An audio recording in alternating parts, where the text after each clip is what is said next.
Hello नमस्कार मित्रांनो, MPSC भरती रिलेटेड ऑथेंटिक अपडेट्स पाहण्यासाठी मित्रांनो आत्ताच आपल्या चॅनलला सबस्क्राईब करून घ्या। तर बघा मित्रांनो, आजच्या व्हिडिओमध्ये आपण पाहणार आहोत की एमपीएससी ची स्किल टेस्ट कशी होते, त्याच्यानंतर एमपीएससी ग्रुप सी मेन्सचा कट ऑफ कितीपर्यंत जाऊ शकतो याच्याविषयी मित्रांनो सर्व अपडेट एकाच व्हिडिओमध्ये देणार आहे। त्यामुळे जर तुम्ही चॅनलवरती नवीन आला असाल तर व्हिडिओला लाईक करायला विसरू नका आणि चॅनलला सबस्क्राईब करून घ्या। आणि जर मित्रांनो तुम्ही अजूनपर्यंत आपला टेलिग्राम चॅनल जॉईन केले नसेल तर टेलिग्राम चॅनलची लिंक तुम्हाला व्हिडिओच्या डिस्क्रिप्शन मध्ये भेटेल। या टेलिग्राम चॅनलवरती मित्रांनो आपण युट्यूबच्याही अगोदर सर्व अपडेट्स देत असतो। चला तर मित्रांनो आता आपण मेन टॉपिकला सुरुवात करूया। तर बघा, एमपीएससी टायपिंग स्किल टेस्ट कशी होते, मराठी व इंग्रजी टंकलेखन कौशल्य चाचणी करता उमेदवारांसाठी ठळक सूचना या ठिकाणी बघू शकता। मराठी टंकलेखनसाठी बघा 300 शब्द, परीक्षा संरचना बघू शकता, कीबोर्ड चाचणी 5 मिनिटे, ब्रेक 5 मिनिटे, मॉक 10 मिनिटे, ब्रेक 2 मिनिटे, मराठी टंकलेखन 10 मिनिटे, स्लॅश 15 मिनिटे दिव्यांग उमेदवारांसाठी, 32 मिनिटे असतात मित्रांनो दिव्यांग उमेदवारांसाठी 37 मिनिटे दिली जातात। इंग्रजी टंकलेखनसाठी 400 शब्द असतात, कीबोर्ड चाचणी बघू शकता मित्रांनो 5 मिनिटे प्लस ब्रेक 5 मिनिटे प्लस मॉक 10 मिनिटे, ब्रेक 2 मिनिटे प्लस इंग्रजी टंकलेखन 10 मिनिटे आणि 15 मिनिटे दिव्यांग उमेदवारासाठी एक्स्ट्रा दिली जातात। ठीक आहे, दिव्यांग हा बरोबर 32 मिनिटे टोटल टायमिंग दिला जातो आणि दिव्यांग उमेदवारासाठी 37 मिनिटे म्हणजे 5 मिनिटे त्यांना एक्स्ट्रा दिली जातात मित्रांनो। या टाइप मध्ये असतं। सर्व इन्फॉर्मेशन शेअर करणारे ग्रुप सी मेन्सचा कट ऑफ कितीपर्यंत जाऊ शकतो, त्यामुळे मित्रांनो सर्व विद्यार्थ्यांना विनंती आहे की हा व्हिडिओ तुम्हाला शेवटपर्यंत बघायचा आहे, जेणेकरून तुमचे सर्व डाउट्स क्लिअर होतील। तर बघा, खालील सूचनांचे काळजीपूर्वक वाचन करावे आणि वेळेचे नुकसान अपात्रता टाळण्यासाठी त्याचे अनुसरण करावे।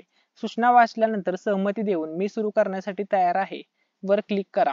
संपूर्ण सांगणार आहे। मराठी टंकलेखनासाठी कीबोर्ड लेआउट रेमिंग्टन मराठी असेल, तसेच इंग्रजी टंकलेखनासाठी कीबोर्ड लेआउट इंग्रजी यूएस असेल, जे क्वेरी कीबोर्ड लेआउट आहे। मराठी टायपिंग मध्ये अक्षर पूर्ण करण्यासाठी उमेदवार फक्त के की वापरू शकतात, शिफ्ट प्लस ए की नाही याची उमेदवारांनी नोंद घ्यावी। उमेदवारांना टंकलिखित केलेला शब्द बॅकस्पेस कीच्या आधारे बदलता येईल। उमेदवारांना निर्देशक की चा वापर करता येणार नाही। सबमिट बटन 10 मिनिटानंतर पात्र दिव्यांग उमेदवारांसाठी 15 मिनिटे कार्यान्वित होईल। सबमिट न केल्यास 10 मिनिटानंतर पात्र उमेदवारांसाठी 15 मिनिटे स्वयंचलितपणे सबमिट केले जाईल। खालीलपैकी कोणतीही त्रुटी आढळल्यास संयम बाळगून समवेक्षकाशी संपर्क साधावा। कीबोर्ड त्रुटी, मशीन ऑटोलॉक, वीज व्यत्यय, स्वयंचलितरित्या चाचणीमधून बाहेर पडल्यास असे काही प्रॉब्लेम आला तर तिथे तुम्हाला हेल्प केली जाईल। वरील तांत्रिक बिघाड झाल्यास काळजी करू नका, तुम्हाला पुन्हा लॉग इन करण्याची मुभा दिली जाईल आणि चाचणी मूल्यमापनासाठी पूर्ण मूल्यांकन वेळ प्रदान केला जाईल। चाचणीमध्ये कोणतीही अनुसूचित कृती किंवा अनुचित मार्ग वापरल्यास चाचणीसाठी अपात्र ठरवण्यात येईल। कीबोर्डमध्ये कोणताही तांत्रिक बिघाड नसल्यास केवळ उमेदवाराच्या मागणीवरून कोणत्याही उमेदवारास कीबोर्ड बदलून मिळणार नाही। कीबोर्डमध्ये तांत्रिक बिघाड नसतानाही उमेदवारांनी कीबोर्ड बदलून देण्याचा आग्रह केल्यास सदर उमेदवारांची कृत्ये परीक्षा आयोजनामध्ये अडथळा समजण्यात येईल व अशा उमेदवारावर आयोगाच्या संकेतस्थळावरील सर्वसाधारण सूचनांमधील तरतुदीनुसार कारवाई करण्यात येईल। टंकलेखन दरम्यान उमेदवारांना कोणतीही आवश्यक नसलेली विशेष की वापरू नये। उमेदवारांना कॅप्स लॉक व स्क्रोल लॉक की ऑन नाही याची स्वतः खात्री करावी। चाचणी पूर्ण झाल्यानंतर खालील त्रुटी या चुका म्हणून गणल्या जातील। पहिली, वगळलेल्या प्रत्येक शब्दासाठी। दुसरं, चुकीच्या शब्दाच्या प्रत्येक प्रतिस्थापनासाठी। उतार्यात न आढळलेल्या शब्दाच्या समावेशनासाठी। पुनरावृत्ती मार्गाने झालेल्या प्रत्येक शुद्धलेखनाच्या त्रुटीसाठी किंवा अक्षरांच्या समावेशासाठी किंवा बदल किंवा वगळणे किंवा बदलणे, उदाहरणार्थ स्पेलिंग हा शब्द स्पेलिंग इत्यादी। Typing skill test. आयोगाची स्किल टेस्ट नेमकी हॉलमध्ये कशी होते हे आता आपण बघूया। तर बघा, चुकीचे कॅपिटलायझेशन, कॅपिटल अक्षराचा लहान अक्षरासाठी चुकीचा वापर आणि त्या उलट फक्त इंग्रजी टंकलेखनाबाबत एक चूक एक त्रुटी। खालील गोष्टींचे अनुकरण करा। संगणक, कीबोर्ड इत्यादी हाताळणे परिचित होण्यासाठी वास्तविक चाचणी सुरू होण्यापूर्वी सराव चाचणी द्या। खालील गोष्टी करणे टाळा। दिलेला मजकूर टंकलिखित करण्यासाठी आवश्यक असलेल्या की व्यतिरिक्त इतर कोणतीही की किंवा की संयोजन वापरू नका।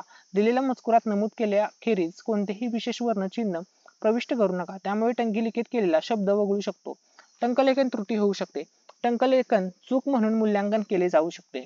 कोणत्याही कारणास्तव भाषा आणि कीबोर्ड इनपुट दरम्यान अदलाबदल करू नका। एकदा चाचणी सबमिट केल्यानंतर आणि सारांश प्रदर्शित झाल्यानंतर बॅकस्पेस किंवा इतर कोणतीही की दाबू नका। तर आता टायपिंग स्किल साठी काही सूचना आहेत ते बघा। परिच्छेद 1.3 चा अर्थ। मराठीमधील कोणतेही अक्षर गरजेनुसार पूर्ण करण्यासाठी फक्त इंग्लिश कीबोर्डवर ज्या ठिकाणी के हे अक्षर असते तीच की प्रेस करावी लागेल. म्हणजे अर्धे अक्षर पूर्ण करण्यासाठी व एखाद्या शब्दाला काना देणे असेल यासाठी उजव्या हाताच्या तर्जनीखाली येणारे बटन प्रेस करावे लागेल.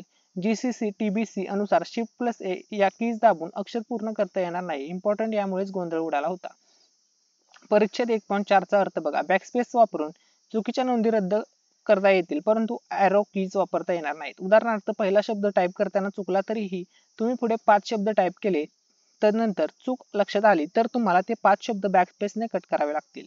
ही गोष्ट लक्षात घ्या. पण असे करत बसला तर वेळ जाईल आणि पॅसेज पूर्ण होऊ शकणार नाही. परिच्छेद 1.12 चा अर्थ बघा. मराठी टायपिंग करताना कॅप्स लॉक व स्क्रोल लॉक बंद असेल पाहिजे. 7 एप्रिल रोजी ही बटणे सुरू ऑन करणारे पॅसेज रेड होत असावा. ठीक आहे. एमपीएससी स्किल टेस्ट साठी महत्वाचे बघू शकता या ठिकाणी. तर या ठिकाणी बघा, एमपीएससी इंग्लिश टायपिंग टेस्ट 31 मे 2023 ची ही टेस्ट आहे. या ठिकाणी बघू शकता कशा प्रकारे तुम्हाला पॅसेज वगैरे दिलेला जातो. या ठिकाणी क्वेश्चन नंबर, क्वेश्चन आयडी वगैरे आहे, ठिकाणी तुम्ही चेक करू शकता. मित्रांनो, 399 वर्ड, 1955 की स्ट्रोक, रॉंग वर्ड 8 या ठिकाणी दिलेला आहे. याच्यामध्ये किती चुका झालेल्या आहेत वगैरे. तर अशा प्रकारे तुम्हाला पॅसेज असतो. ठीक आहे. त्याच्यानंतर बघा, मराठी टायपिंगचं कसं असतं ते पण या ठिकाणी बघू शकता. मराठी टायपिंग टेस्ट 31 मे 2023 ची आहे मित्रांनो, एका विद्यार्थ्याची. ठीक आहे. तर या ठिकाणी बघा, क्वेश्चन आयडी वगैरे बघू शकता, सिलेक्टेड ऑप्शन्स वगैरे तुम्ही या ठिकाणी चेकआउट करू शकता. या प्रकारे मराठी टायपिंग टेस्टचा असणार आहे मित्रांनो या टाईपमध्ये. ओके. त्यानंतर बघा, एमपीएससी इंग्लिश टायपिंग टेस्ट ही पण 31 मे ची आहे, 2023 ची आहे. तर या ठिकाणी तुम्ही बघू शकता, चेकआउट करू शकता. आयडी नंबर वगैरे तुम्ही या ठिकाणी बघू शकता. इंग्लिश टायपिंग टेस्ट आहे मित्रांनो. या ठिकाणी बघा, अशाच प्रकारे तुमची सुद्धा असणार आहे.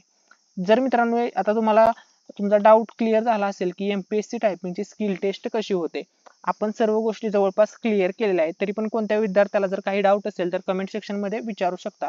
आता महत्वाचा मुद्दा, एमपीएससी ग्रुप सी मेन्सचा कट ऑफ किती लागू शकतो.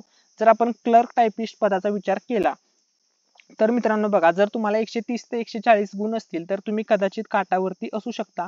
आणि जर आपण सेफ स्कोअरचा विचार केला तर मित्रांनो, जर तुम्हाला 140 ते 150 गुण असतील तर तुम्ही सेफ स्कोअर मध्ये असू शकता, असं समजू शकता. कदाचित आहे मित्रांनो, हे लक्षामध्ये घ्या. कोणीही एक्झॅक्टली करेक्ट अंदाज लावू शकत नाही, परंतु हा एक आपला अंदाज आहे मित्रांनो, असं समजू शकता. 140 150 भरपूर मुलांना मार्क आहेत. 110 120 मध्ये असणारे मुलं कट ऑफ मध्ये येतीलच का याची शंका सांगता येत नाही. 140 150 तुम्ही सेफ स्कोअर पकडू शकता. 140 150 सेफ स्कोअर असू शकतो, हा एक अंदाज आहे मित्रांनो.